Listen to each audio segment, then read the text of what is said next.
Let's dive right into this explainer, where we're going to completely flip the script on how we approach metabolic health and diabetes nutrition. For decades, the standard approach has felt way less like a positive lifestyle change and honestly a lot more like a life sentence of deprivation. But today, we're looking at a radically different framework, one that completely changes the psychology of eating with a chronic condition. You know the drill. The very first thing most people hear right after a new diabetes diagnosis is this long, completely depressing list of what they're no longer allowed to eat. It's an approach that is rooted 100% in restriction. But think about this for a second. What if that restriction-first approach is actually the exact reason so many of these nutrition plans fail? For the longest time, the dominant narrative in diabetes management has just been relentlessly negative. Limit your carbs, avoid all white foods, obsessively count your exchanges, eliminate sugar entirely. But here's what the research actually tells us about this. It has a massively high failure rate. And why is that? Because it relies entirely on white-knuckling and pure willpower. It assumes we can somehow reduce our relationship with food to a cold, clinical spreadsheet, completely ignoring the fact that, we actually eat for pleasure, comfort, and human connection. To fix this, dietitian Elisa Olivier-Nielsen introduces a radical pivot. Instead of a restriction-first approach that totally drains our willpower, she advocates for a clinical philosophy rooted in inclusion and abundance. Her framework entirely inverts the conventional script. She starts by asking a very simple but powerful question: what can we actually add to the plate? She uses this brilliant behavioral design concept that I just love to call the physics of a full plate. Basically, when you fill a plate with incredibly nutrient-dense foods, we're talking vegetables, high-quality proteins, healthy fats, and whole grains, those problematic foods just naturally get crowded out. Inclusion actively pushes out the excess. It's literally a behavioral hack. You are making the healthy choice the easy choice, shifting your entire psychology away from deprivation and straight into abundance. Zero willpower required. Olivier-Nielsen builds this entire approach on 4 solid pillars: variety, balance, nutritional adequacy, and moderation. Now, in a world that is totally dominated by strict glycemic index spreadsheets, telling someone they can actually eat broadly feels, almost rebellious. But it is exactly what helps folks stop dreading their meals and actually start enjoying them again. And listen, this isn't just some feel-good, fluffy theory. The hardcore clinical data actually backs it up. A 2023 review in the journal Diabetologia found that the overall quality of your dietary pattern matters so much more than obsessing over some single macronutrient ratio. Even better, umbrella reviews in Nutrients show that eating a wide diversity of plants and fiber reduces diabetes incidence, completely regardless of what foods you exclude. So the takeaway here is absolutely crucial. The real protective factor isn't what you remove from your diet, it's what's actually present on your plate. As Olivier-Nielsen perfectly puts it, blood glucose management can be successfully achieved with balanced nutritional meals in conjunction with regular physical activity. And that naturally brings us to the absolutely necessary partner to the plate. You really cannot talk about metabolic health without talking about movement. Exercise and diet are a team. They significantly enhance each other's effects. But the type of movement really matters here. Systematic reviews, like a recent one in PeerJ, show that combined aerobic and resistance training yields the absolute best results.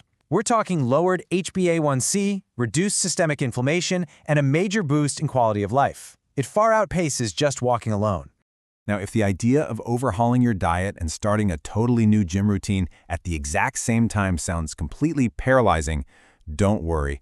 Olivier-Nielsen uses a brilliant practical on-ramp. Step 1, just add a 15-minute walk after dinner. Easy, right?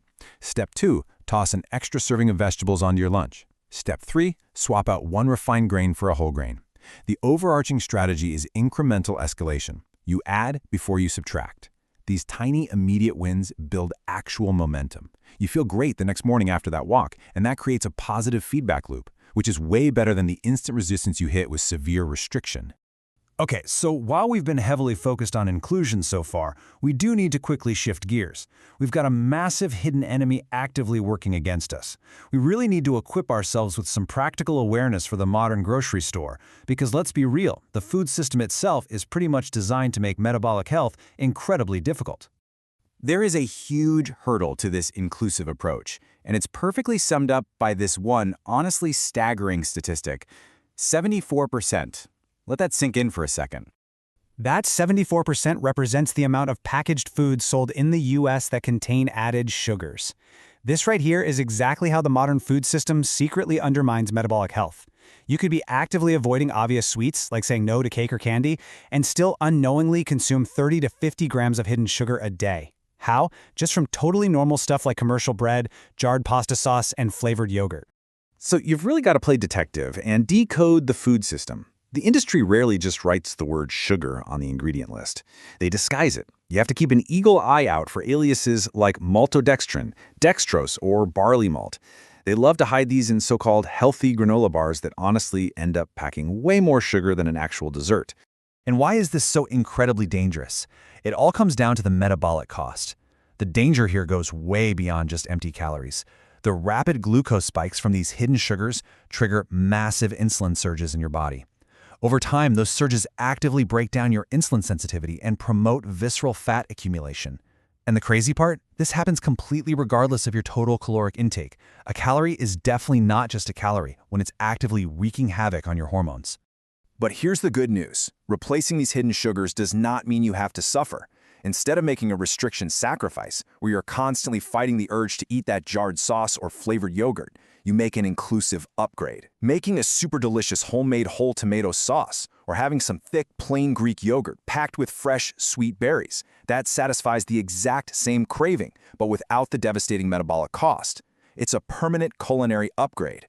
So, this brings us to the ultimate question. The real quiet revolution at the heart of Olivier-Nielsen's work. What does a plate look like that actually manages blood sugar, but also makes you genuinely look forward to dinner? The old standard diabetic diet asked people to eat in a way that literally no one would ever choose voluntarily. This new, inclusive approach, it's asking you to find joy in food again. At the end of the day, managing metabolic health is all about playing the long game. A totally perfect, highly restrictive meal plan is practically useless if it makes you absolutely miserable and you abandon it after just 2 weeks, right? An imperfect, inclusive plan wins every time because it's something you can actually sustain for 6 years. The ultimate takeaway from her practice is simple. Sustainability beats intensity every single time. By decoding the food system, adding before you subtract, and embracing variety, you have the actual power to take control of your metabolic health without losing the pure joy of eating. So I'll leave you with this. Are you ready to stop stressing out over what you can't have and start building a plate of abundance that you can sustain for the rest of your life? I stopped trying to find a doctor who would listen, and I did this instead. For years, I was doing everything right. Eating clean, exercising, getting 8 hours of sleep, but I was still exhausted. I had constant brain fog, and my hormones felt completely out of whack. Every doctor told me my labs were normal, and it was probably just stress. I was about to give up until I found Holistic Health. It's a free AI wellness tool trained by functional medicine experts. I spent 5 minutes answering questions about everything: my symptoms, my sleep, my digestion, and it built me this. And this was the light bulb moment. It didn't just give me a list of problems, it connected the dots. It showed me how my gut health was likely impacting my hormones and how that was causing the fatigue and the brain fog. It even gave me a clear list of potential root causes, supplements to research, and even the specific lab tests to ask for. Its HIPAA secure, over 77,000 people have used it, and it's 100% free to get your blueprint. If you feel like you're not being heard, start here. Understand your body first and then decide your next step.